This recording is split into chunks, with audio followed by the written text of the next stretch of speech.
This is Event Horizon, and I'm your host, Mark Anthony Peterson. This is the podcast that takes a walk into the paranormal with a splash of conspiracy. This is the podcast that would be born if David Icke and the X-Files had a baby.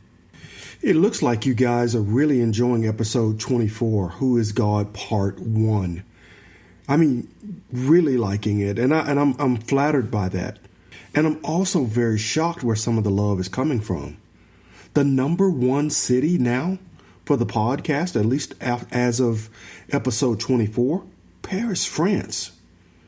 The Philippines has jumped up there. Both of those have overtaken Denver, Colorado, as the number one spot for listeners for this podcast. So for you guys in Paris, s'il vous plaît, vous abonnez et partagez mon podcast. Je vous remercie. Given how rusty my French is, I could have just asked you to let me kiss your goat. But thank you guys for listening. Thank all of you for listening. Okay, guys, let's get the disclaimers out of the way before I start talking to you about a few more things that I want to squeeze out of episode 24. I am not a religious expert. By no means. They barely let me in church, given the things that I like to talk about and the questions I like to ask when I'm in Sunday school. So I'm no religious expert. I'm just like you. I like to ask questions about the stuff that I read and see. And when I see discrepancies in logic and in the patterns that we see in nature, I'm going to raise my hand and go, if it works like that everywhere else, why doesn't it work like that here? I'm not a physicist. Like I said before, I want to play one on TV, and I've stayed at a Holiday Inn Express. I don't know if those are good enough qualifications to talk about theoretical physics, but hey, I'm going to do it anyway because I enjoy it. At one point, I wanted to be one. And if God willing, maybe I'll be one day. But until then, I'm going to enjoy my hobby and continue to talk about these things. So what are we going to cover today? We're going to go back and squeeze a little bit more out of episode 24, Who is God, Part 1. In this bonus material, we're going to focus in on two areas, reincarnation and ancient structures. Yeah, reincarnation and ancient structures. Okay, before we get going, a little bit of kombucha so that you can claim that I am hydrated and I'm not suffering, right, from lack of hydration. Pungent, but good. Why are we focusing in on reincarnation and ancient structures? Well, what we learned in episode 24, in my mind, proves that reincarnation is a fact. It also extends far beyond that. It means that in some part of the universe, your life has already been encoded into the fabric of the universe in some geometric shape. And that for those who happen to stumble upon that shape spiritually in their head, they can tap into your past life. Yeah, I know, freaky, right? And then these ancient structures. Why did I bring that in? I brought that in because I think that ties directly to reincarnation. It ties directly to the connecting of consciousness in string theory, in the sense that if the theory or the approach that Adam Apollo laid out in terms of these geometric shapes that are created in the heavens, producing a certain type of consciousness or an idea that you can replicate in your brain and thus absorb the knowledge associated with that idea, then what if you could create structural patterns to enhance that communication between specific conscious points in the universe? I know you're saying, Mark, what in the heck are you talking about?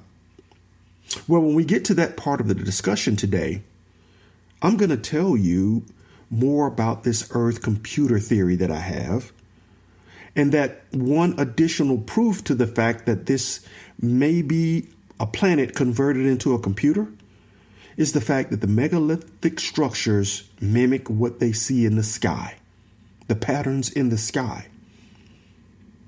And if everything we've been saying in this podcast is true, then something about string theory is telling me that when you mimic those patterns, you can force the particles to act identically. Right? So string theory argues that if you separate the particles, an electron and a proton, and separate them no matter where they are in space, with one action, the other reacts as well. But you go deeper into what has been argued into string theory, you can observe a particle and change it based on observation. So what if the shapes that are put on this planet with the megalithic structures focuses, harnesses, and connects to the consciousness that is produced in the sky for those same shapes? Yeah. You created a psychic long-distance call connecting the 2 points. Because the pattern here on Earth, for the people who are resident to those structures, are switching those particles to match the particles in that part of the universe. Which means they're now entangled. Right? If you believe all this quantum computer stuff, superposition would argue that a qubit can be on, off at any point. So you can change the nature just by concentrating on it. And so that's what I'm arguing that we learned in the last episode. Okay, is that fair? Is that a fair enough summary? I know. I mean, yeah, I had the kombucha, so I'm not making this stuff up. But to bring more evidence to the table, as I always do, today's show is going to be built on a bedrock, an article written by Nebo Lukovich. The article is entitled Parallel Existences, Timelines, and Reincarnation. It's a 2017 article written and posted on reintegration.com. You should check it out. It will be in the show notes so that you can go through it and make your own determinations. I'm just going to draw out the things that I think are important and that kind of reinforce what I've been talking about. In episode 3, I bring up the topic of reincarnation and past life experiences. I don't connect it to any theory at that point. I just share with you my own personal experiences in seeing past lives, as well as drawing out examples of past lives that have been confirmed by noted individuals like Mahatma Gandhi. So I wanted to lay that foundation to have people share and talk about their own experiences. So in Lukovich's article, he starts out by saying, and I quote, "We postulate that the core of our personality lies in a kind of hidden conscious energy. We may call it a soul. And when we take into account the natural law of conservation of energy, we may conclude that our consciousness cannot disappear with our physical death. On the contrary, it must continue to exist in another form." Now, I differ with Lukovich on this point. I don't think consciousness, in the sense that he's describing it, is energy that's converted to another form. That consciousness, as I've said before, is what was given to us when God put his face upon the water. So it is a piece of the divine that is put into us as a soul that is then tainted by the time machine that we call the DNA, that brings forward the sins of man, or filters that govern how we look at reality. You know, those critical juncture points in time where you are asked to go left or right, the consciousness is there as a pure harmonic connection to God. But the decisions that are in your DNA that led up to who you are, give you strong urges to go left or right. Now, here's what I think I learned from last episode. That the universe, in its infinite wisdom, creates all of those options as part of the construct. They're all out there, already mapped out. The options are all mapped out. The reality becomes real to you when you can visualize what that reality is. You create the reality because you create the geometric structure for that idea in your head, and automatically the knowledge of that decision, of that conscious decision, is mapped to what has already been created in the universe. So it's the reason why we can feel the future around us and the past around us moving simultaneously, because it has always been there. It's the reason why authors can write about the Titanic crashing and hitting an iceberg years before it happened, and then actually take and buy a ticket on the Titanic and die in the voyage that runs into the iceberg. Because he could visualize that future, and it became his future. So in Lukovich's book, so he argues for this energy being converted, but never disappearing. And I agree that it doesn't disappear. I argue that it's always been there, past, present, and future. Like I keep arguing about your DNA. So that's where he and I differ. But he goes on to make the point in his article, and I quote, "There are cases when two or more people remember the very same life as though all of them had been the same person in one previous life." Now, for those of you who have not listened to episode 24, please go back and listen to it, because it will make what Lukovich is saying here make a little bit more sense. I know you heard what I read and probably go, did he misread that? No. He's pointing to examples of where two or more people remember the exact same life as if they lived it. Most of the cases you hear about reincarnation only talk about a one-to-one match where one person sees one past life. But there are instances where multiple people see the same past life with the same exact memories. So how does that occur?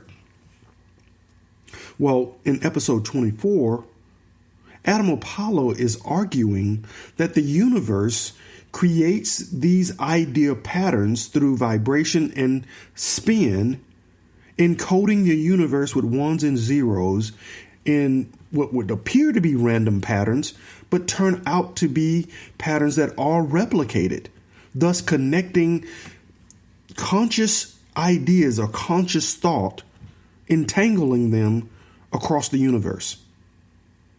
Right? You've seen the high school and middle school kids who will say the same thing at the same time and yell jinx. So how do we explain simultaneous invention?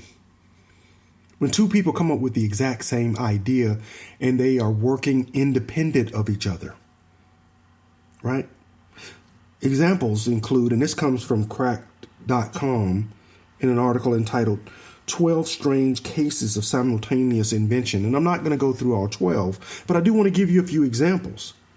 The microchip was discovered within a year of each other by Jack Kilby and Robert Noyce.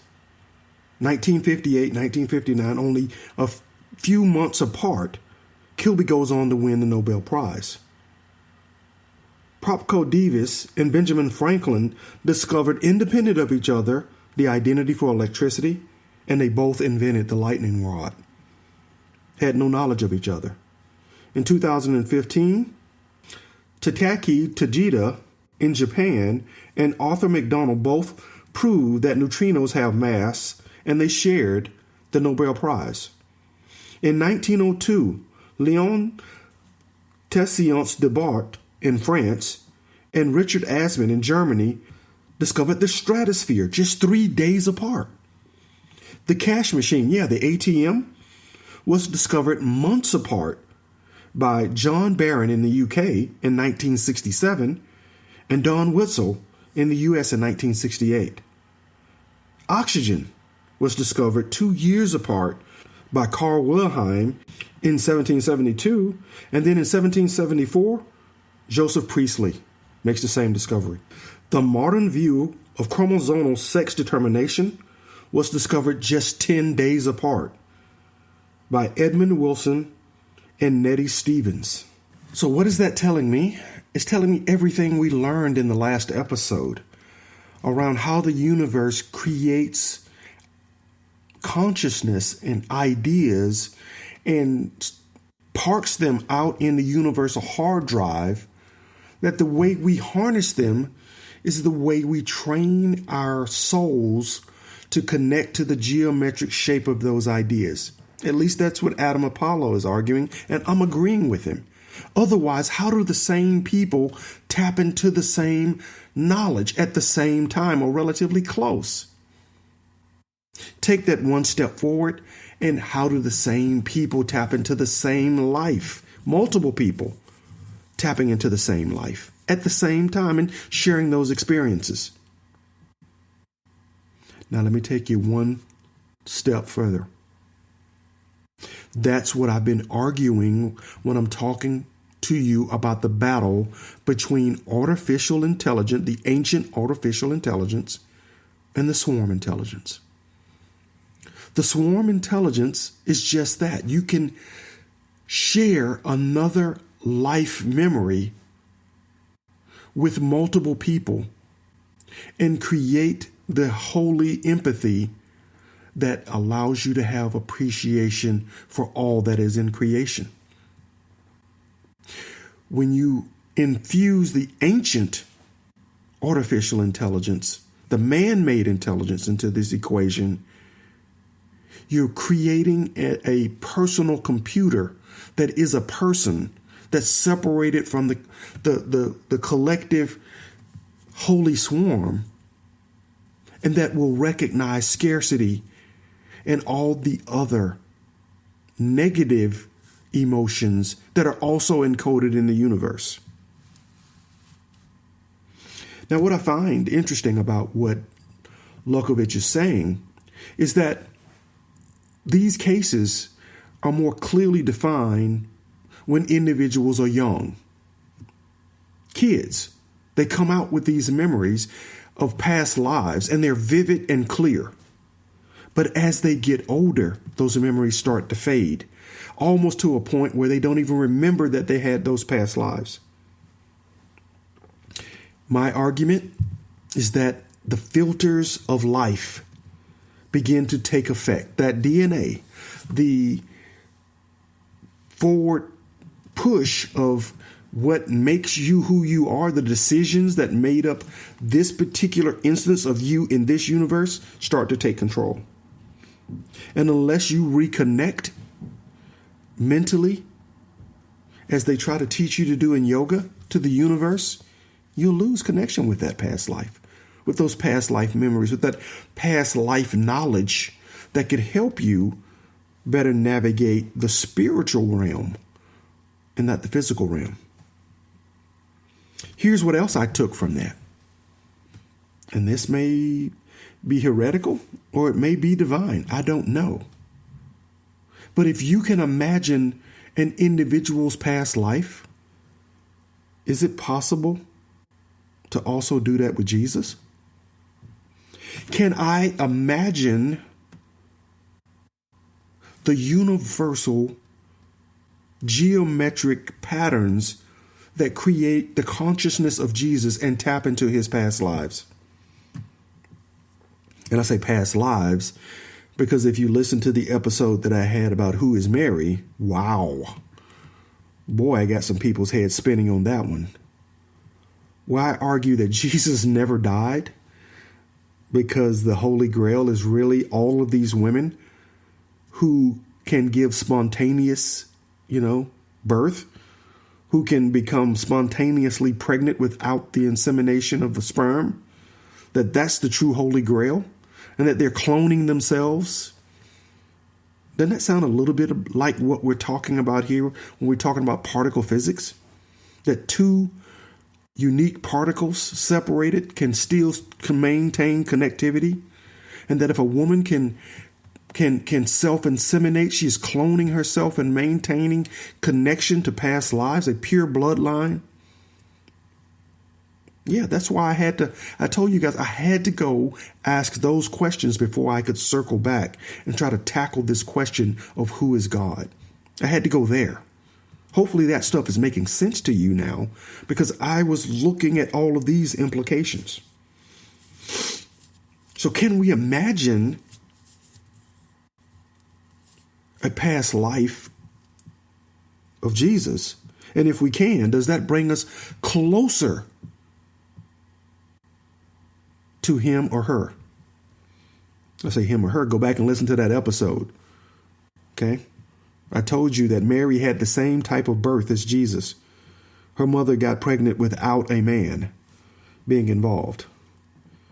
She was born and then she gave birth to Jesus the same way, which means they're all clones of Mary's mother, Anne, which means if they're all clones, Jesus was Anne was Mary, Mary was Jesus. All of those past lives.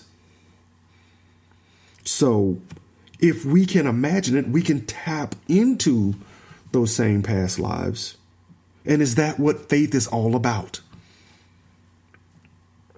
Yeah, read your Bible. Good works are not going to get you into heaven. It's the faith. And the faith is the ability to imagine, to tap into, to change the particles of who you are to match the particles that make up the consciousness of the Christ. Is it getting crazy for you yet?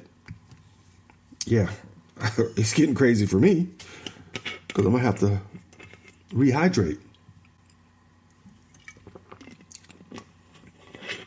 So that's where I go with that in the reincarnation question. But Lukovich goes a little deeper.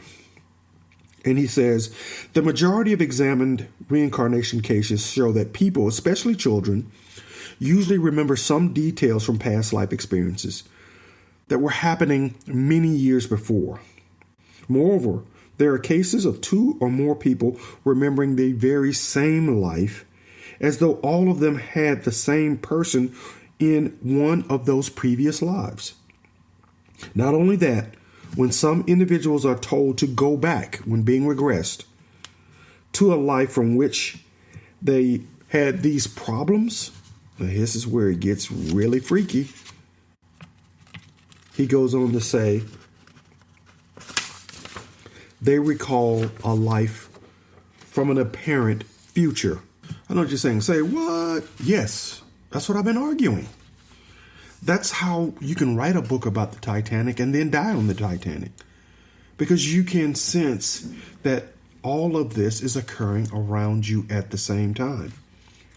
And that's what Lukovich goes on to say. Some protons and electrons have shown that the behavior of matter and energy at the microscopic level is completely weird to our logical minds.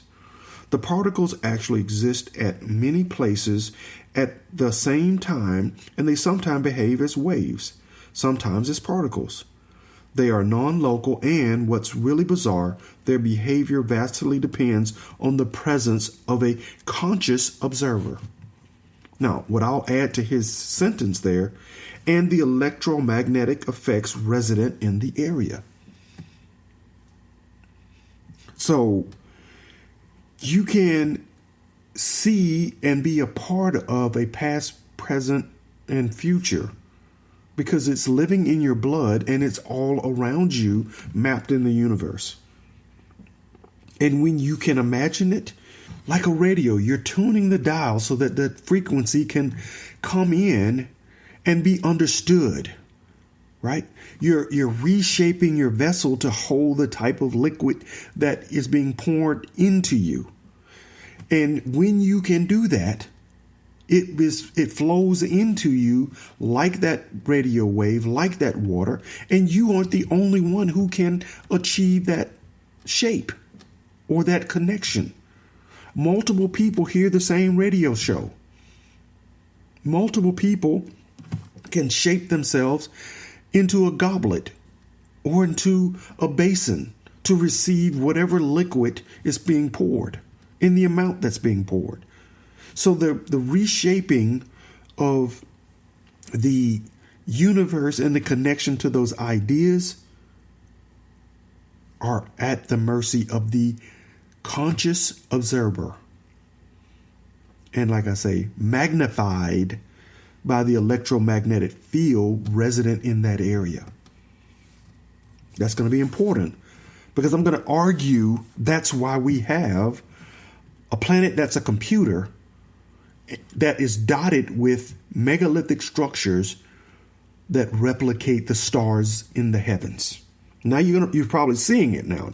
It's probably coming through, but I'm not there yet. So let me finish and we'll get to that. So Lukovich goes on to say there are different approaches to this idea.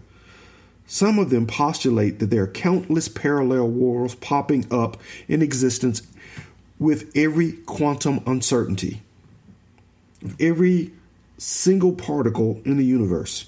And it happens all the time and at the smallest place, trillions and trillions of milliseconds. So every time you make a decision, he's arguing that there are multiple universes created by that.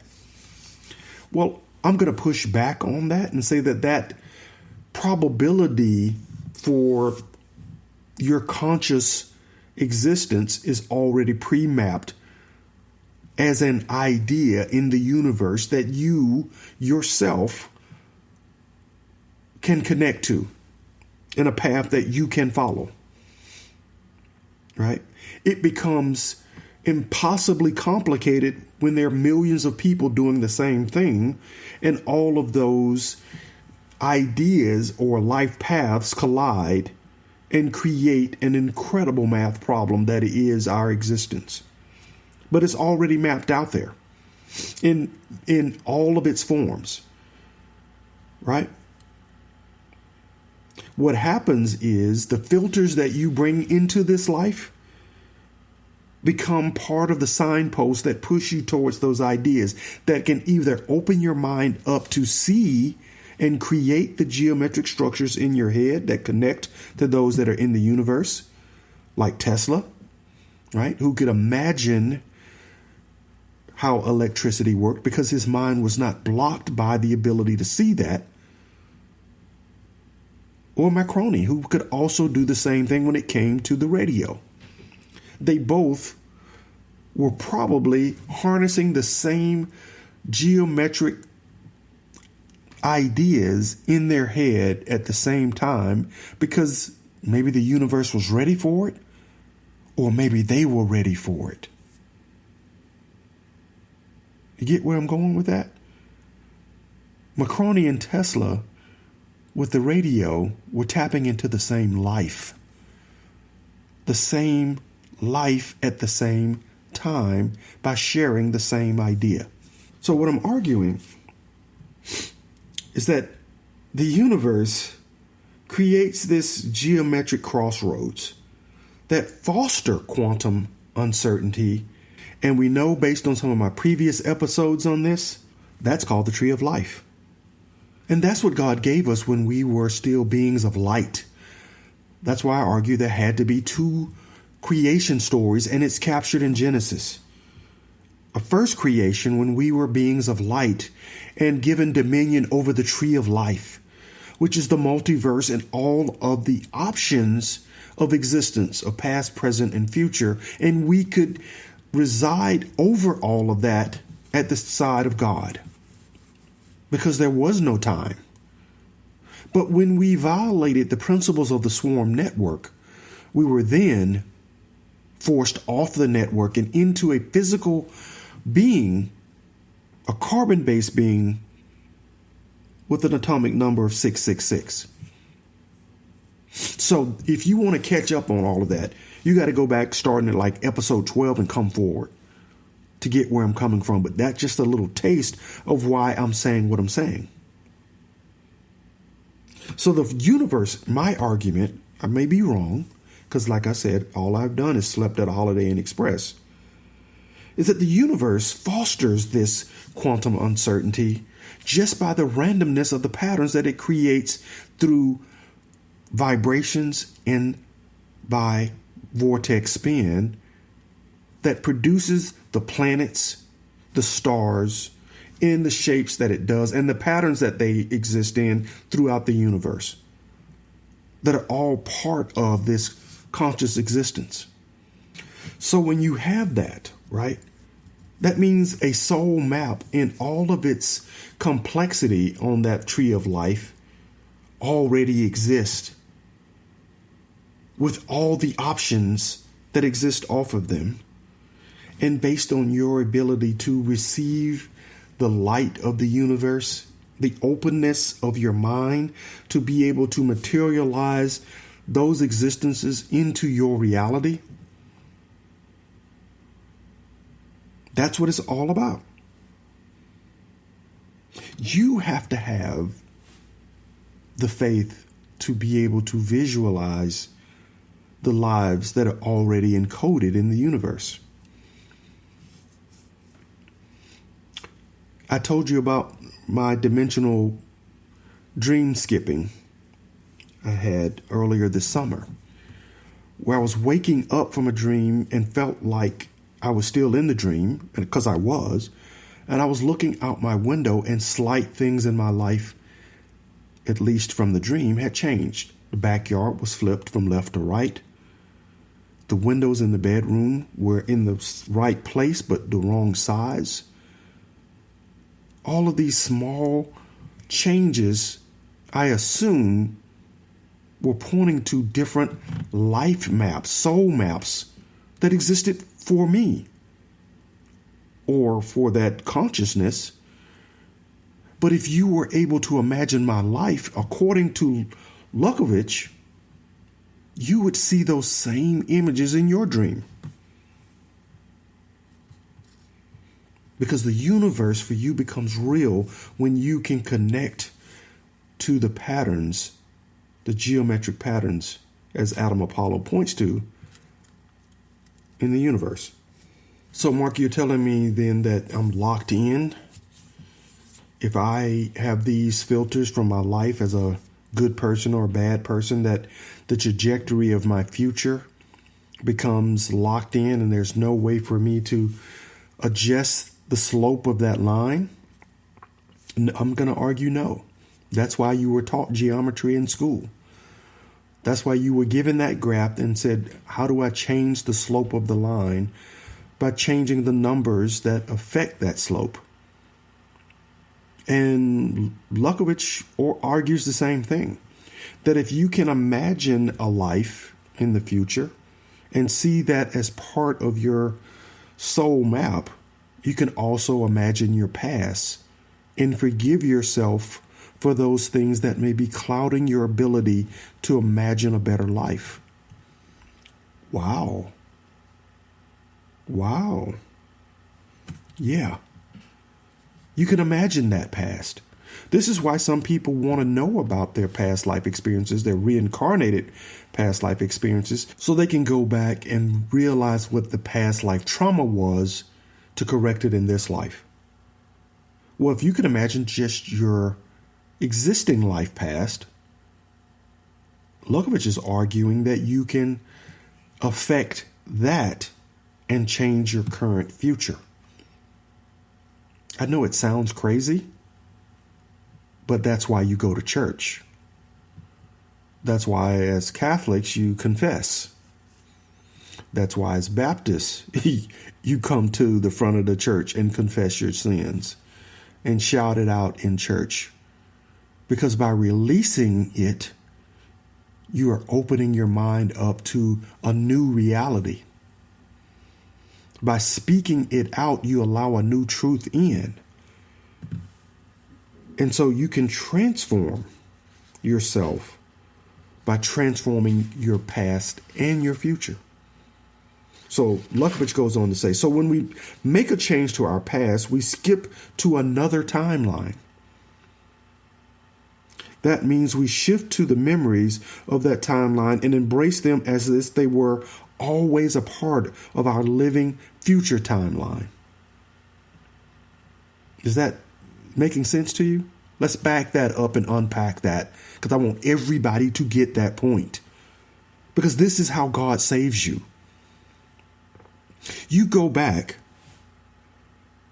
you reimagine the past and forgive yourself of those past life sins. Open your mind up to broader possibilities and imagine those possibilities, because now you can, because you've let the weight of the past off of you, right?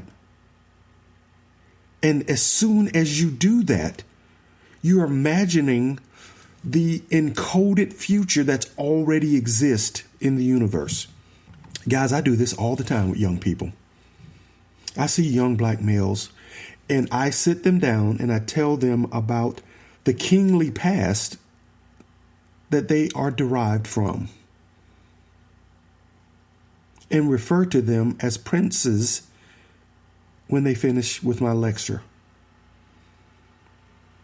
When you think and know that you are born of a king, your mind opens up to the possibility of you being royalty and everything that comes along with being royal.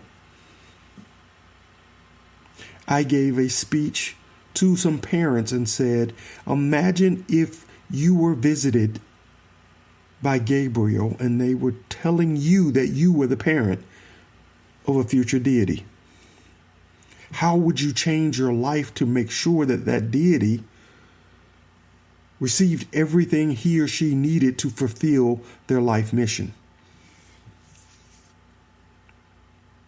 And then I concluded the lecture by saying, I'm Gabriel, and I'm here to tell you that your child is a deity. You see, just by releasing the old, you can accept the new, which puts you on a new timeline.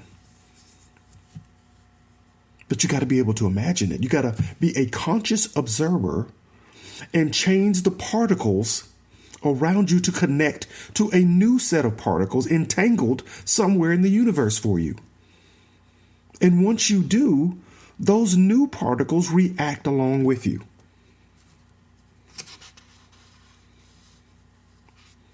Now, here's where this is going to get freaky again, right? Because this is what I was arguing with the Mandela effect. When other people are out there punching around in these dimensions, they're shaking up these entanglements, leaving some of us with memories and others without. And I'm thinking to you, as I'm telling you, it's all connected through the blood, through the DNA, as to how some of us remember certain things and others don't. Go back and listen to that, because now all of this stuff is going to be a little bit clearer to you. I may have to do a third show on this before I move on to Who is God Part 2, because I'm hoping I'm getting through and showing you how the ancients, I think, looked at this stuff. I think they took this stuff real serious, because what I think they did next is, if they bought all of this stuff about past lives and being connected to the universe. Now, know that the Mayans believed that the date that you were born made you more related to the people who were born at the same time than the blood relatives that you had. Because they believed that if you were born under a certain star, you had a propensity to accept the ideas, the path of the universe that you were born under. See, these guys believed what I'm saying here. At least that's where I'm going with it. So if they believe that, then they would also start to look at the sky and feel the consciousness resident on the planet when certain signs of the zodiac were prominent. That's what the Mayans did. You were grouped by zodiac. That was your house. That was your religious community. You see that in China with the different signs. People were grouped by those signs. So if those signs in the heavens, those patterns in the heaven were important to certain conscious ideas on the planet, could I affect a connection between those signs and Earth by replicating them on the planet? I think so. I think the reason why you see Orion replicated in Egypt and in Central America is for that reason, that purpose. It's why you see it replicated all over the globe, is that if I can recreate the shape, if I can connect the shape and focus the connection, I can change the particles and entangle them at the subatomic level, drawing a conscious connection between the 2 points, opening up the energy of that connection to the people who are resident in those buildings.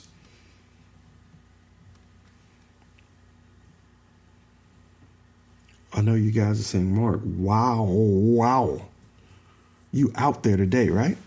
Yeah, I might be. But if I'm out there so far, ask yourself, why is it that the Templar churches were all built along a certain latitude around the globe? That you can find Templar structures in the U.S. that are running along that same latitudinal line at a time when we didn't think they had the capability to map them that precisely around the globe. Is there something important about that? Is there something important about the 19.5 vortex, the 19.5 latitudinal vortex that the Hawaiians refer to as the pathway of God? Now, if our ancient ancestors understood that by replicating the patterns in the universe, they only needed to replicate the patterns of the oldest parts of the universe and make a conscious connection to the knowledge of that part of the universe.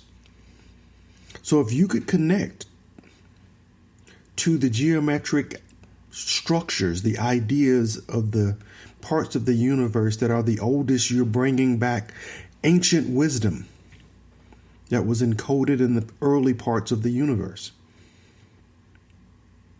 0-point energy.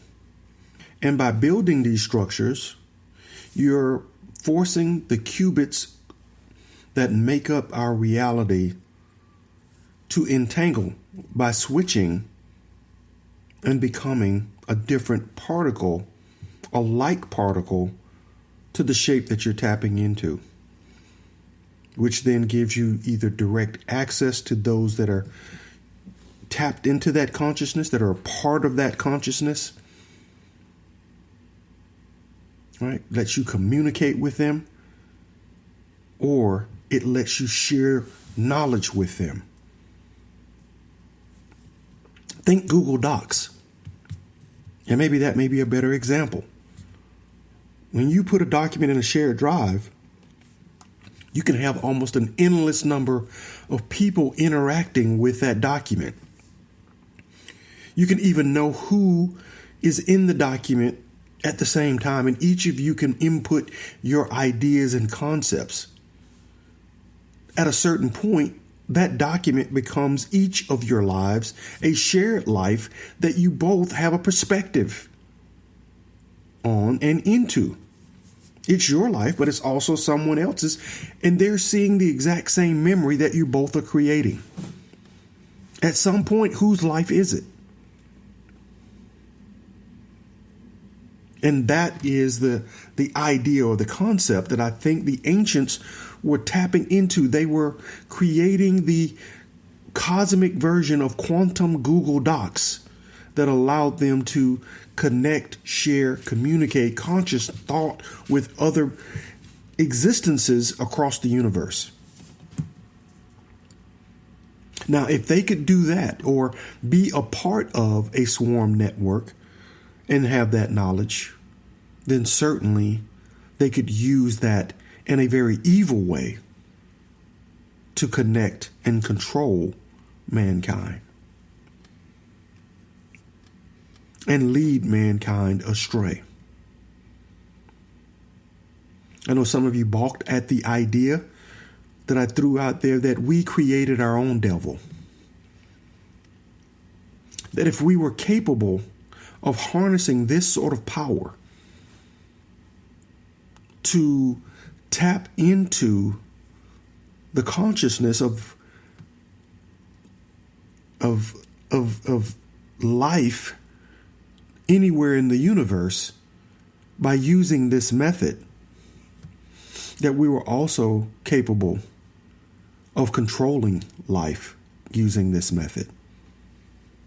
And I think that was the struggle of the Tower of Babel. That somewhere, somehow, beings of light learned to do that and disrupted the wholly empathetic connection of us sharing and benefiting from simultaneous life experiences, but forced us apart into a single PC hard drive mode that would let us exploit the failed concept of scarcity to create awareness of self as opposed to awareness of all. To force us to think linearly that we only have one life and one option on that life, and that everything that we had done will weigh down the future that we will have. You see how devilish that becomes when you can't change your past to make your future better. I can control you at that point. I can make you my mental slave and spiritual slave when I disconnect you from all of that. And to me, that's the real struggle. That's the battle we're fighting. Because religion, as we know it, is not religion. It's more like he-ligion. He created that. God didn't. God has given us a clear map. And we are the ones who have to tune the dial to find the life back to the swarm, the empathetic swarm. Got to be able to see it. Sheep has to know his shepherd. Wow, I said I was going to be brief. Let's see what happens when I get hydrated. So these were the thoughts that ran through my head since the last episode, and I kept digging around trying to make sense of them. And hopefully I was clear enough in bringing this bonus material through to you and making the argument for reincarnation and as to why we see these megalithic structures out there where they are and how they could have had dual purposes. Right? As Michael Tellinger said in my interview with him, there may have been multiple entities with different agendas that could have used these structures for both good and bad. And it's probably the reason why we see some of them destroyed. Right? We talk about a great flood that God imposed upon this planet to destroy the evil that man had created. And we look at that from a more of a biological point of view, from what we read in the Bible, that these giants and these bloodlines that were corrupted. But a lot of the structures that we see that are part of that early infrastructure were also destroyed. And that, to me, was part of that ancient intelligence that was disrupting our ability to get back to God. Guys, this has been fun. Really enjoyed it. I'm glad you tuned in. And for all of those new listeners around the globe, guys, thank you for listening. Please share the show. And as I say at the end of every episode, share it with everybody but my priest. I want to be let back into the church next Sunday. But before I let you guys go, let me remind you that I am teaming up with Airbnb Open Homes, a program that enables community members to offer free temporary housing to people displaced by disasters. We've just had some hurricanes like Barry, We've had some disasters in the Amazon rainforest with the fires. We've got a new storm that's bearing down on us now. We have a great need to make sure that everybody that is displaced has a safe place to lay their head at night. So guys, with all of these things that we're reading about in the news, these hurricanes and fires, now is the time to prepare. If you're able to offer free temporary housing for neighbors impacted by disaster, please sign up at Open Homes by going to airbnb.com/mpeterson. airbnb.com/M as in Mary, Peterson. You will only be contacted when there is a need. This will add a great tool to our community's disaster response toolbox. Okay, guys, back to my work on Who is God Part 2. If you are a religious figure and you don't hate me by now, wait till you hear Who is God Part 2. I think I'm really going down a rabbit hole on that one. Until next time, guys, this is Event Horizon. I am your host, Mark Anthony Peterson, and this is the podcast that takes you for a walk into the paranormal with a splash of conspiracy. Until next time, guys. Peace. Hey, you, podcast listener. This is your last chance. After this, there is no turning back. Take the blue pill. You wake up in your bed and go back to listening to mundane podcasts that won't challenge your religious beliefs and your so-called truths about reality, the universe, and consciousness. Take the red pill. Subscribe to the Event Horizon podcast, hosted by Mark Anthony Peterson, and he will show you how deep the rabbit hole goes. Event Horizon takes a walk into the paranormal with a splash of conspiracy. It's the podcast that would be born if David Icke and the X-Files had a baby.